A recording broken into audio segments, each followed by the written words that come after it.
Սիրելի քույրեր եղբայրներ, Տիրոջ օրհնությունը եւ խաղաղությունը թող պահի ձեր մտքերը ու սրտերը։ Այսօր կուզեմ կիսվեմ մի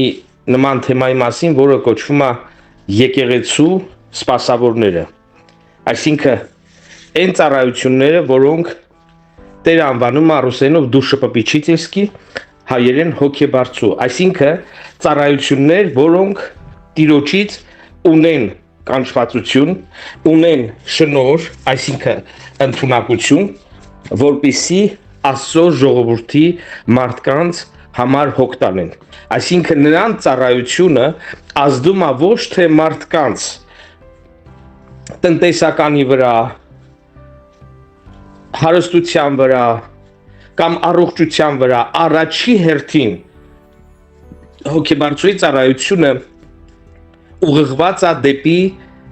Աստծո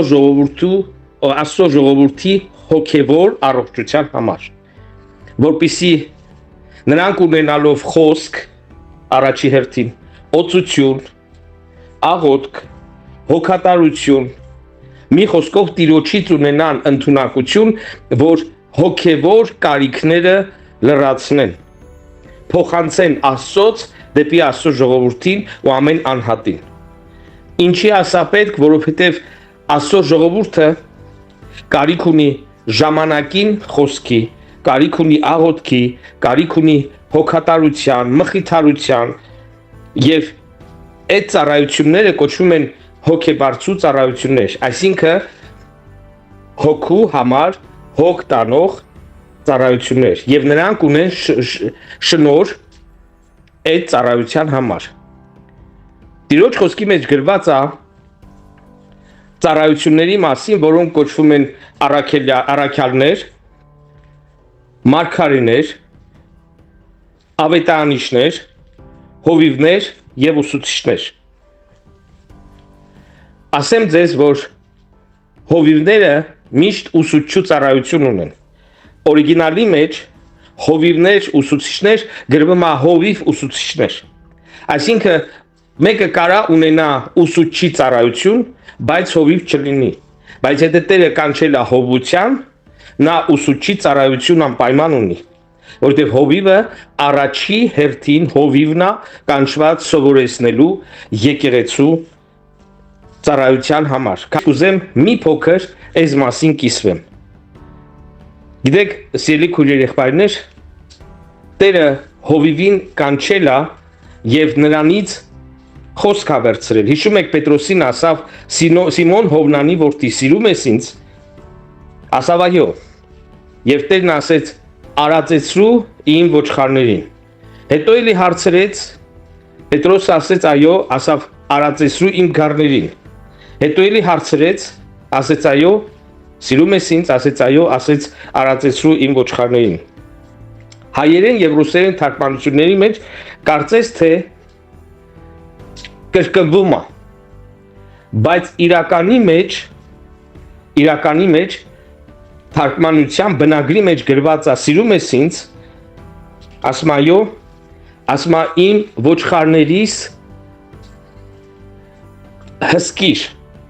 պաշտպանիր, երկրորդը գառներին կերակրիր, արածեցրու եւ երրորդը ոչխարներին արածեցրու։ Հովի ծառայությունը դա կանչվածություն է գրված է ռուսերենում բլուստիցել, այսինքն հսկիչի ծառայություն ունի։ Աստված հանդիմանում է Իսրայելի հովիվներին եւ սենց մի քիչ համեմատական անցկացնում, ասում է դուք նման եք չհաչացող շների։ Թշնամին գալիս է, իսկ դուք չեք հաչում։ Այսինքն հովիվը միշտ առաջի դիրքում է։ Ուզում եմ որ իմանաք, սատանան եկեղեցում ամենաշատը ատում է հովիվին, որովհետև նա գիտի մի բան եւ դա Տիրոջ խոսքի մեջ գրված է, եւ կհարվածեմ, կխփեմ հովիվին եւ հոտը կցրվի։ Այսինքն եթե եկեղեցին իր հովիվի համար չի աղոթում, հովիվի մեջ միայն տեսնում են իրենց կարիքները, հոգևոր կարիքները հոգացող, աղոթքների մեջ չեն պատերազմում հովիվի համար, ասեմ ձեզ, որ առանց եկեղեցու աղոթքների էլ Տերը հովիվներին հատկապես ուժեղ է ապահովում։ Ես այնքան գոհանում եմ Տիրոջից, որ Տերը ինձ հովության է կանչել, որովհետև այն հայտնությունները, որ Տերը տալիս է ոչ թե իմ խաթեր, այլ իր ժողովրդի խաթեր, ես առաջինն եմ համտեսանում։ Եվ ես շնորհակալ եմ Տիրոջը իր ժողովրդի համար, որովհետև ինչ խոսք որ ինձ տալիս է, ես փոխանցում եմ Տիրոջ ժողովրդին, բայց առաջինը ես եմ համտեսանում այդ հայտնությունները, այդ խոսքերը։ Իմ հովվապետս Հիսուսը եւ նա բոլորի հովվապետն է, հատուկ պաշտպանություն է տալիս հովիվներին։ Երբեք չմտածեք, որ առանց քույր եղբայրների աղոթքների հովիվը ընկած է ու ոչ մեկը նրա համար չի հոգա։ Պարզապես եկեղեցին, երբ որ միաբանությամբ աղոթում է հովիվի համար, նրա ոչ թե պաշտպանությունն է շատանում, այլ նրա ծառայությունն է այդ եկեղեցու համար շատանում։ Տերը տեսնում է, որ այս եկեղեցին սիրտը բաց է այդ տվյալ հովիվի համար։ Նրա թիկունքին նրա ձեռքերը պահում են եւ այդ հովիվի միջոցով ավելի մեծ ծառայություններ անում այդ եկեղեցու մեջ։ Էլի եմ ասում, հարցը նրա մեջ չի, որ հովիվը տկար անձնավորություն է եւ որ հանկարծ եկեղեցին չաղոթեն, կարող է կորչի գնա։ Ոչ։ Հովիվի համար, երբ որ եկեղեցին պատերազմում է, աղոթում է, ջանք անում, մասնակցում է հովիվի կյանքի մեջ։ Տերը տեսնում է, որ այս հովիվի միջոցով այս եկեղեցուն ինքը կարող է շատ խոսք տա, որտեղ նրանց սրտերը բաց է հովիվի համար։ Երբեք չի կարելի հովիվին աստվածացնել կամ երբեք չի կարելի հովիվին դնել առաջի դեմք պաշտամունքի մեջ, որովհետև Տերը նախանձոտ Աստված է, նախանձավոր Աստված է, հայերենում ասում է խանդոտ Աստված է, եւ նա չի ուզում, որպեսզի մարդիկ պաշտեն հովիվին։ Բայց հենց եկեղեցին, երբ որ իր հովիվի համար աղոթում է, դրանով իսկ նրանք հասկանում են, որ հովիվը կարիք ունի։ Դրանով իսկ հասկանում են, որ հովիվը հայտնության, խոսքի, այսինքն աստծուց կախվածության մեջ է հովիվը։ Սիրելիներս, եթե մենք աղոթում ենք հովիվի համար, հովիվը Տիրոջ շնորհը առատանում է մեզ համար, եկեղեցու համար։ Մենք պետք է հասկանանք, որ Տիրոջ շնորհները եկեղեցում տրվում են ոչ թե մեկու համար։ Մարգարեն ինքը իր համար չի մարգարեանում, այլ եկեղեցու համար։ Եվ նա կարիք ունի, որ իր համար մարգարեանա։ Հովիվը ինքը իրան չի քարոզում, այլ եկեղեցուն է քարոզում եւ նա կարիք ունի, որ խոսք ստանա Տիրոջից։ Սիրելի իմ քույր եղբայրներ, Տիրոջ շնորհը ու ողորմությունը թող մեր վրա շատ լինի, որ մենք հասկանանք կարևորությունը եկեղեցու սպասավորների, մեր աղոթքների մեջ, մեր նախանձավորության մեջ, մեր մասնակցության մեջ մենք պիտի առաջի հերթին նախանձավոր լինենք ու Տիրոջը խնդրենք մեր հովիվների համար, որպեսզի Տերը առատությամբ օրհնի։ Ուզում եմ ձեզ մի բան հիշեցնեմ։ Ինչ լավ է, որ եղբայրները մեկտեղ կհավաքվեն, Սաղմոսի մեջ ասեմ։ Դա նման է օծության յուղի,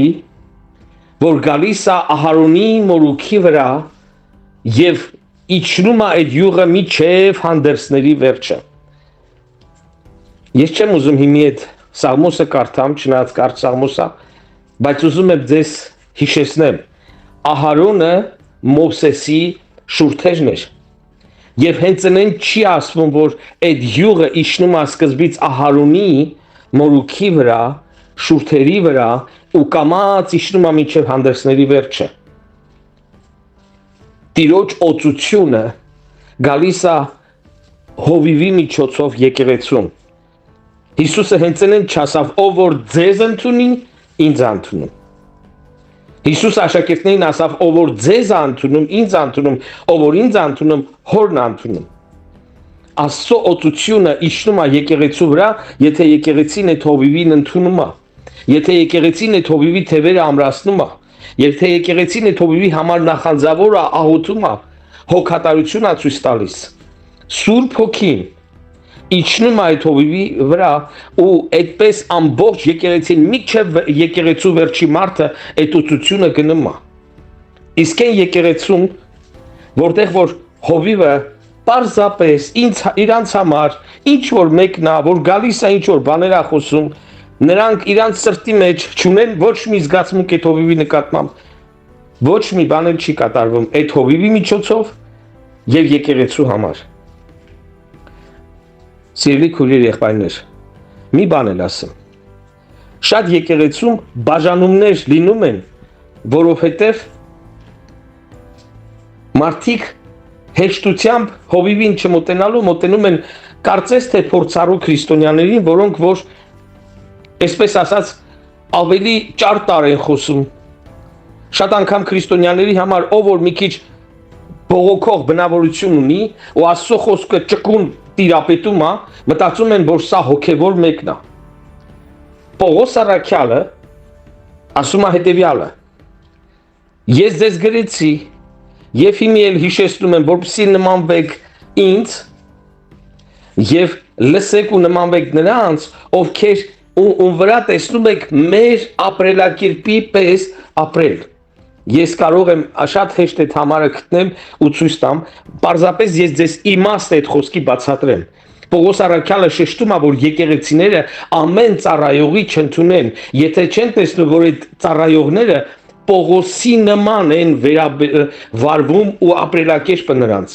մտածելակերպը, վարդապետությունը։ Այսինքն, սիրելի քույրեր, եղբայրներ, եթե դուք տեսնում եք, որ հովիվը որից է մեկին ձեռնադրում է, որից է մեկին վստահում է,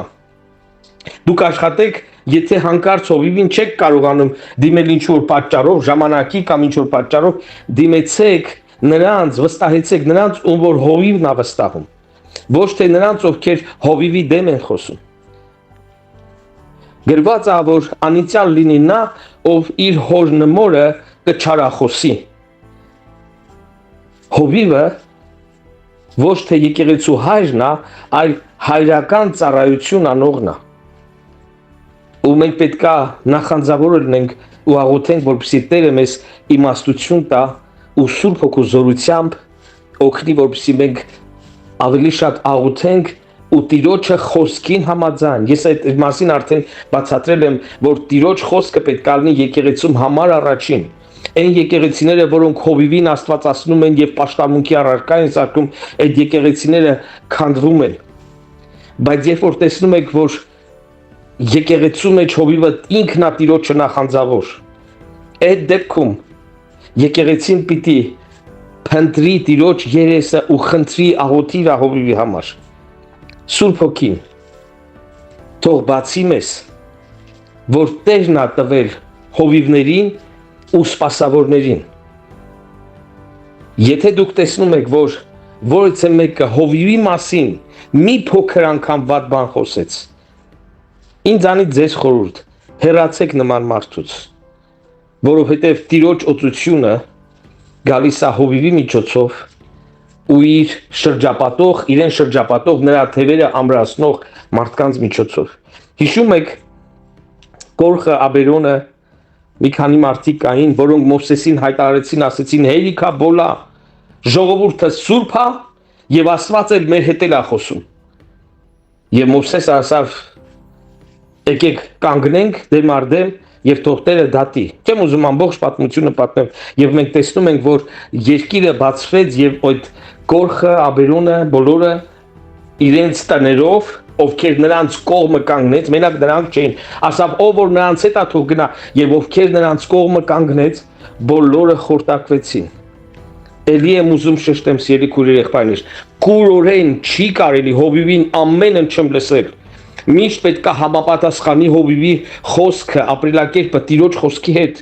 Դուք առաջի հերթին պիտի պաշտեք Տիրոջը, Հիսուսին եւ նրա խոսքը ընդունեք։ Պողոս առաքյալն ասում է, եթե ես էլ գամ ու չքարոզեմ ձեզ Քրիստոս, որ քարոզել եմ, ինձ էլ չընդունեք։ Բայց ցավալի է, որ շատ անգամ մարդիկ պարզապես ապստամ սիրտ ունենալով հովիվին դեմ են կենում, ոչ թե որ հովիվը խոսք չի բան, այլ իրանք ուրիշ ձևով են մտածում։ Իրանք հակառակ են։ բայց պատասխանատվությունը չեն ուզում այդ մարդիկ վերցնել։ Գիտեք, եթե մեկը համոզված է, որ ինքը ավելի լավ կանի, քան հովիվը, ոչ թե պետք է եկեղեցին բաժանի, այլ թող գնա մի ուրիշ հասցեով, սկսի աղոթելը եւ սկսի վկայելը եւ մարդիկ թող դարձի գան, ոչ թե սկսի քանդել այդ եկեղեցին։ Սիրելի քույրեր, եղբայրներ, եթե դուք ուզում եք, որ Տիրոջ օծությունը լինի եկեղեցում,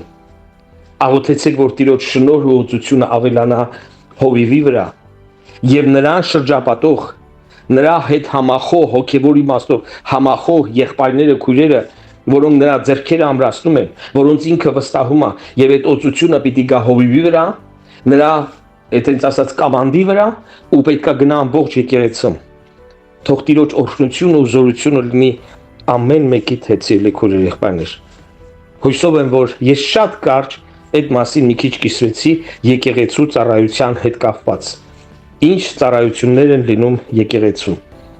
Ամենակարևոր ծառայությունը եկեղեցում դա հոգաբարձու ծառայությունն է։ Երբ որ հոգին, ծառայող հոգին Տիրոջից ունի շնորհ եւ նա իր կյանքը նվիրում է ոչ թե իրեն, այլ Տիրոջ ժողովրդին եւ Տիրոջ եկեղեցին։ Աստված ոչ անի, որ ընկնի հովիվը, որովհետև գրված է կզառնեմ հովիվին եւ ամբողջ հոտը